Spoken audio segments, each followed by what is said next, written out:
big blocks closed.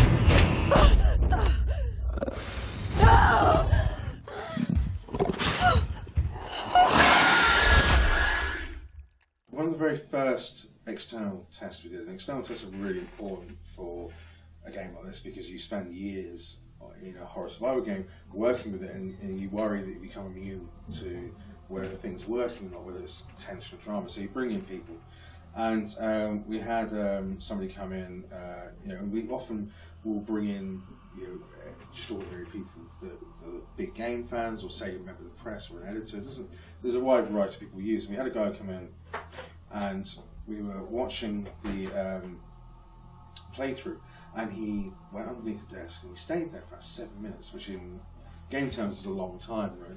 And we thought, well, oh God, I hope he's enjoying the game. Maybe he's found a problem, or the hiding mechanic isn't working very well, or what is it that's frozen him? And so we sort of said, are you okay?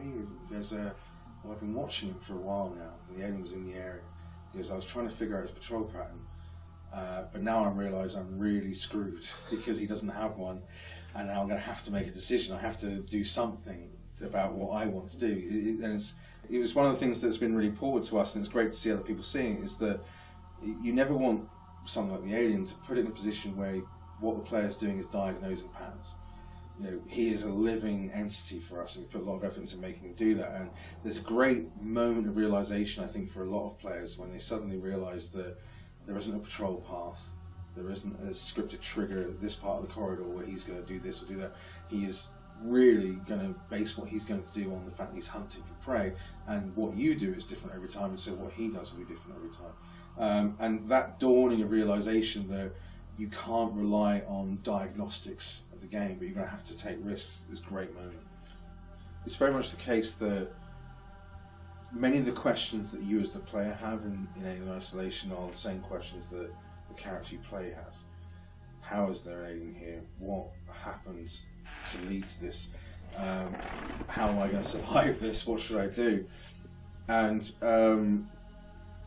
as that journey continues, it becomes apparent that although he is the most significant threat and the most dangerous threat, the situation has spiraled out of control, and so there are other dangers, both environmental and the other occupants of the station that you can come across, that can provide or will generate even more risks for you. You can never underestimate how desperation causes people to do incredibly frightening things. The main thing that has inspired us is Alien, the movie, and virtually everything that's gone into this game has gone in through meticulous over-analysis of that film.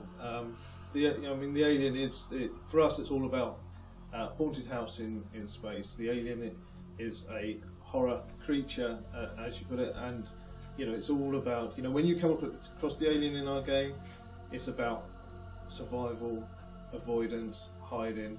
And it's cool to watch people playing this game, and sometimes we overanalyze it when we are watching people playing. You can see someone hiding under a table for a couple of minutes, and you're thinking, oh God, is he really enjoying that? And and they come away from it beaming because the experience has been so intense, and it's really cool. It's really cool to watch.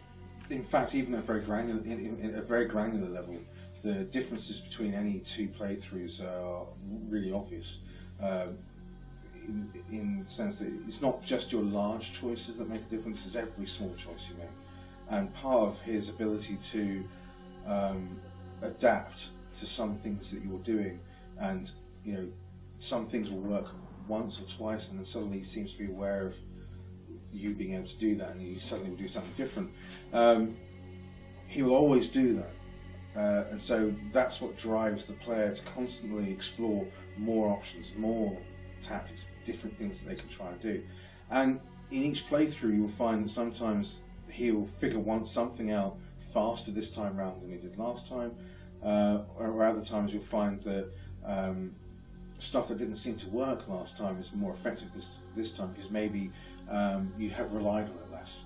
So there's a real kind of properly organic, direct relationship between the things that you're doing as a player and how effective they are against him, and how he attempts to find you and attack you.